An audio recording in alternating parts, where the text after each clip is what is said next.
I never imagined that my marriage, which once seemed so solid, could crumble in a matter of months. My wife, Anjali, and I had been together for 10 years. Our life was comfortable, predictable, and stable. We shared laughter, dreams, and a home we had built together. But nothing could have prepared me for the day she suggested opening our marriage.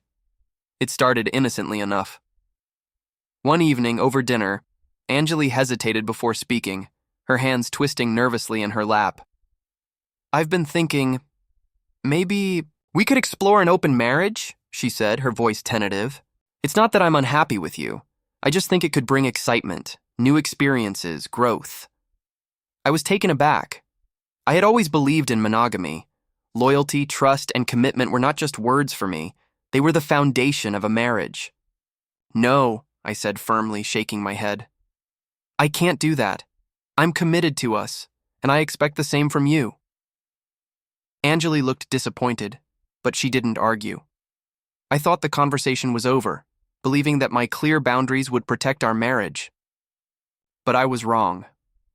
Over the next few weeks, subtle changes started to appear. Anjali became distant, spending more time on her phone, taking longer to return from work, and suddenly appearing tired or distracted. I trusted her, believing that our commitment would hold. But my intuition nagged at me, a small, persistent voice that something was wrong. The truth hit me unexpectedly. One afternoon, I was at home, waiting for Anjali to return from work, when a mutual friend called.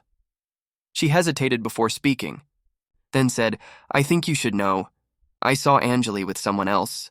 They looked intimate." My stomach dropped. Denial, shock, and disbelief collided within me. I couldn't imagine that the woman I had trusted completely could betray me in this way. I confronted Anjali that evening.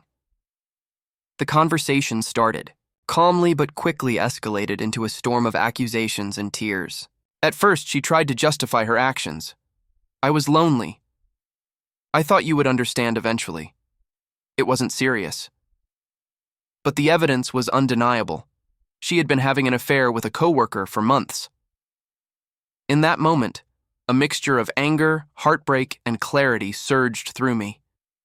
I realized that our marriage was irreparably broken. The woman I had trusted with my heart had chosen betrayal over honesty, secrecy over communication. And worse, she had used my rejection of an open marriage as a reason to justify her actions. Divorce wasn't a decision I took lightly. I spent nights reflecting on our years together, weighing the pain of separation against the impossibility of forgiveness. But I knew one thing for certain. I could not continue in a marriage defined by deceit and betrayal. The legal process was emotionally draining.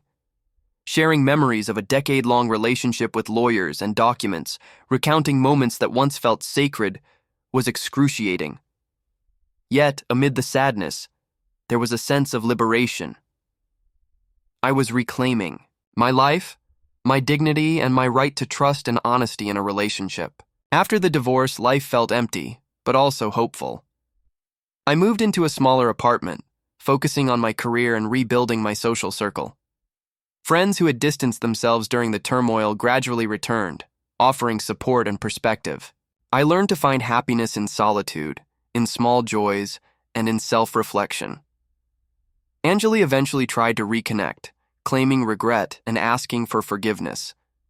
But I had learned an invaluable lesson. Some boundaries, once crossed, cannot be repaired. Trust, once broken, cannot be restored with mere apologies. Her betrayal had taught me the importance of standing firm in my values, even when love and loyalty are tested.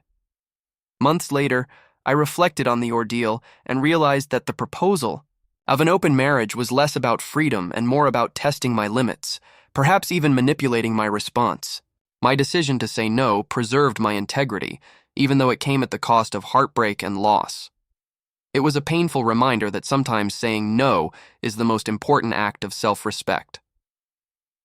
Now, I live cautiously, but confidently, aware that relationships are delicate and that trust must be earned and honored. My marriage ended, yes, but it ended with clarity and moral strength intact. I had faced betrayal, heartbreak, and disappointment, and I had emerged stronger, wiser, and more resilient. The ultimate lesson I carry with me is simple. Boundaries exist for a reason. Loyalty cannot be negotiated away, and honesty is the foundation upon which all healthy relationships are built. I had the courage to say no, and though it led to a painful divorce, it preserved my self-respect, teaching me that integrity matters more than temporary comfort or compromise. In the end, divorce was not a failure, it was liberation. It allowed me to reclaim my life, rebuild my trust in myself, and move forward with dignity.